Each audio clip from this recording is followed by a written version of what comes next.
কৃষ্ণপুর বিধানসভার গামাইবাড়ি ভৈরবটিলা এলাকায় অঙ্গনওয়াড়ি কেন্দ্রের হেল্পারের অনুপস্থিতিতে টানা 2 বছর বিনা বেতনে কাজ করছেন অনামিকা কপালী ভৌমিক। বুথ সভাপতি এবং গ্রাম প্রধান তাকে বিশ্বাস দিয়েছিলেন পরবর্তী সময় তাকে সরকারিভাবে হেল্পার হিসাবে নিয়োগ করা হবে, কিন্তু দেখা গেছে সেই চাকরি পেয়ে গেছেন রীনা মালাকার দাস। কিন্তু বৃহস্পতিবার রীনা দেবী কাজে যোগ দিতে আসলে অঙ্গনওয়াড়ি কেন্দ্রের তালা ঝুলিয়ে দেন অনামিকা কপালী ভৌমিক ও ক্ষুব্ধ গ্রামবাসীরা। পরিস্থিতি সামাল দিতে এসে বুথ সভাপতি ক্ষোভের মুখেও পড়েন। শেষে খবর পেয়ে ছুটে আসে তেলিয়ামুড়া থানার পুলিশ। এমনকি ক্ষুব্ধ অনামিকা কপালী ভৌমিক বারবার এলাকার উপপ্রধান বুথ সভাপতির দিকে অভিযোগের আঙ্গুল তোলেন।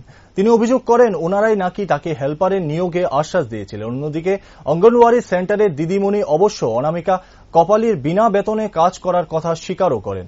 শেষ খবর পাওয়া অবধি জানা যায় তেলিয়ামুড়া সিডিপিও এলাকার প্রধান সহ এর সুরাহা করার আশ্বাস দিলে পরিস্থিতি স্বাভাবিক হয়। ঘটনা এই অঙ্গনওয়াড়ি সেন্টারে আমি আজকে 2 বছর যাবত কাজ করি। এটার ভিতরে বুথ প্রেসিডেন্ট হয়ে আমারে ঢুকাইছে। হ্যাঁ, তাইলে কিছুদিন করার পরে হেল্পার অসুস্থ আছিল, কিছুদিন করার পরে হেল্পার মারা গেছে। তারপর মারা গেছে পরে তো আমি স্কুলটা চাইতাছি, দাদা দেখতাছি যে স্কুলের সেন্টারে ম্যাডামে কি কইরা বাচ্চারা দেখশন করব না, সেন্টারে জল নাই আরেকবার থেকে জল আনবো না, রান্না করব না বাচ্চারা খাওয়াইবো। তাহলে আমার কিন্তু এটার ভিতরে কষ্ট হয়েছে, মায়া মনে হইছে। আমি চিন্তা করছি যে আমাদের এলাকা তো প্রধান মেম্বার আছে, আমি তার কাছে যাই, বুথ প্রেসিডেন্টের কাছে যাই।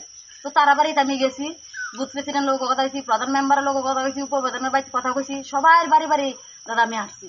1 দিন 2 দিন 3 দিন 4 দিন 5 দিন 6 দিন পর্যন্ত অনেক দিন আসছি তার পেছনে পেছনে। তো বুথ প্রেসিডেন্ট বাড়িতে গেল, অনেক সময় বুথ প্রেসিডেন্ট ফ্যামিলিতে কইছে বিরক্ত করতেছে, জ্বালাইতেছে, হ্যাঁ ঘুম নাই নিদ্রা নাই, আয়া ডাহে জ্বালা যন্ত্রণা করে। তাই না যে একটা পদ আছে, আমরা সাধারণ মানুষ জামু কো, আমরা তো বুথ প্রেসিডেন্টের কাছে জামু। তাহলে তারা এইভাবে মহাবাদ্যটি পর্যন্ত আমার করছে, তার পেছনে যেন আসছি। এবারে জিগেলাম দাদা কেমনে কিরা করতাম, এমন এমন ভাবে তো আমি স্কুলটা মধ্যে কাজ করতেছি, বিনা বেতনে করতেছি, আপনারা তো সবাই জানেন, সবাইরে জানাইছি। হ্যাঁ, তাহলে আমি কি করতাম, কিভাবে রাস্তা নিলে বা কেমনে হইলে কেমনে কিতা করলে যে এইটারে কাজটা পাওয়া যাইব, কেমনে করতাম আপনারা কাছে আইসি, আপনারা ওখানে আমার সাহায্য করেন, কথাবার্তা কোন। কইছে তোর চিন্তা করার লাগতো না, বুঝছিস তোর চিন্তা করার লাগতো না। আমার মন্ডলে আমি কইয়া রাখছি, 22 চেয়ারম্যান আছে, চেয়ারম্যানের কাছে কইয়া রাখছি, সব জায়গা আমি জানে রাখছি যে তুই যে বিনা বেতনে সেন্টারের মধ্যে কাজ করস, বুথ প্রেসিডেন্ট কইছে। তাহলে গিয়া নাম টাম লিস্ট আমি দিছি, আমি সাহায্য করাম, আমি কথা কমু, সবকিছু করাম। আজকে এমন আশ্বাস দিয়া বুথ প্রেসিডেন্ট আজকে কেমন এই সেন্টারের মধ্যে আরেকজন লোক নিয়োগ করতেছে তারা।